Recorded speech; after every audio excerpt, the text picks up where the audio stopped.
ধন্যবাদ মাননীয় মডারেটর, আমাকে সুযোগ করে দেওয়ার জন্য। আজকের বিতর্ক বিষয় নির্ধারণ করা হয়েছে সর্বস্তরের সংস্কারী নতুন বাংলাদেশ করার চালিকা শক্তি। আমি এর পক্ষে কথা বলছি। আমার পূর্ববর্তী বক্তা আলোচনা করেছেন শিক্ষা, স্বাস্থ্য, যোগাযোগ খাতের সংস্কার নিয়ে।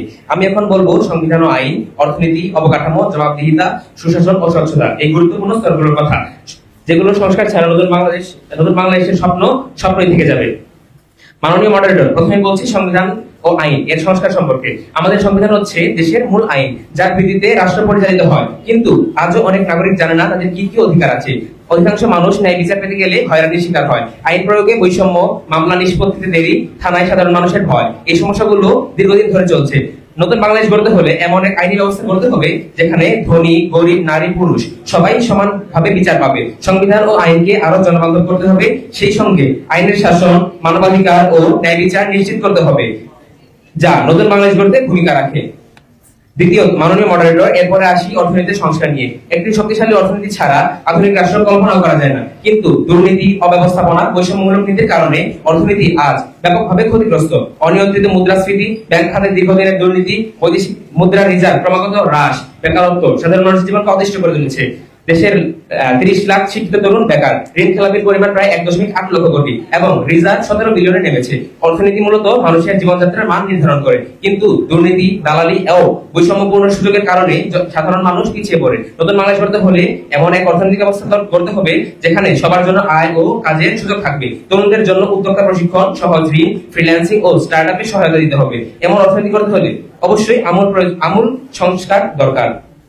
মাননীয় মডারেটর, এখন আমরা আলোচনা করব অবকাঠামোগত সংস্কার সম্পর্কে। একটা দেশের উন্নয়ন নির্ভর করে তার সড়ক, হাসপাতাল, স্কুল, বিদ্যুৎ, এই সব কিছুর উপর। আমরা অনেক উন্নয়ন প্রকল্পের কথা শুনি, কিন্তু কাজ ঠিকভাবে হয় না। দেশের 40% সড়ক চলাচলের অনুপযোগী। আবার কোন সড়ক তৈরি হয় কিন্তু 1 বছরের মাথায় ভেঙে পড়ে। 41% মানুষ নিরাপদ পানির অভাবে অসুস্থ হয়ে পড়ে। আমাদের হাসপাতাল আছে কিন্তু যন্ত্রপাতি চলে না। দেশের 20,000 মেগাওয়াট বিদ্যুৎ উৎপন্ন হলেও গ্রামে গঞ্জে লোডশেডিং দিনের ব্যাপার। গ্রামের মানুষের মুখে শোনা যায়, আমাদের এখানে কারেন্ট যায় না, মাঝে মধ্যে আসে।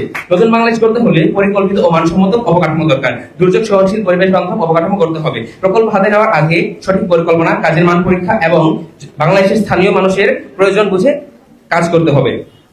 মাননীয় মডারেটর, এরপর আসি জবাবদিহিতায়। রাষ্ট্রের যে কোনো দপ্তর বা প্রতিষ্ঠান কর্মকর্তা যখন জবাবদিহিতার বাইরে থাকে তখন দুর্নীতি বাড়ে, কাজের মান কমে, মানুষ শক্ত থাকে। ট্রান্সপারেন্সি ইন্টারন্যাশনালের তথ্য মতে 2024 সালে দুর্নীতির ধারণা সূচকে বাংলাদেশ 100তে মাত্র 24 পেয়েছে, যা প্রমাণ করে জবাবদিহিতা একটি বড় চ্যালেঞ্জ। নতুন বাংলাদেশ গড়তে হলে সবচেয়ে আগে জবাবদিহিতা নিশ্চিত করতে হবে। প্রশাসন, পুলিশ, শিক্ষা প্রতিষ্ঠান, হাসপাতাল সবখানের জন্য প্রতিটি কাজের হিসাব জনসাধারণ জানতে পারে, সেই ব্যবস্থা করতে হবে। এর জন্য দরকার অনলাইন সেবা, খোলামেলা বাজেট, নিয়মিত অডিট, জনগণের অংশগ্রহণ এবং স্বাধীন গণমাধ্যম। সংস্কার ছাড়া এই জবাবদিহিতা কখনোই আসবে না। মাননীয় মডারেটর, সবশেষে আলোচনা করব সুশাসন ও স্বচ্ছতা নিয়ে। সুশাসন হলো ন্যায়, নীতি, নিয়মের মাধ্যমে রাষ্ট্র পরিচালনা করা, আর স্বচ্ছতা হলো সবকিছু খোলামেলা ও জনসাধারণের জন্য উন্মুক্ত রাখা। সরকারি প্রকল্পে প্রায় 20 থেকে 30% বাজেট অপচয় হয় দুর্নীতি আর পরিকল্পনা অভাবে।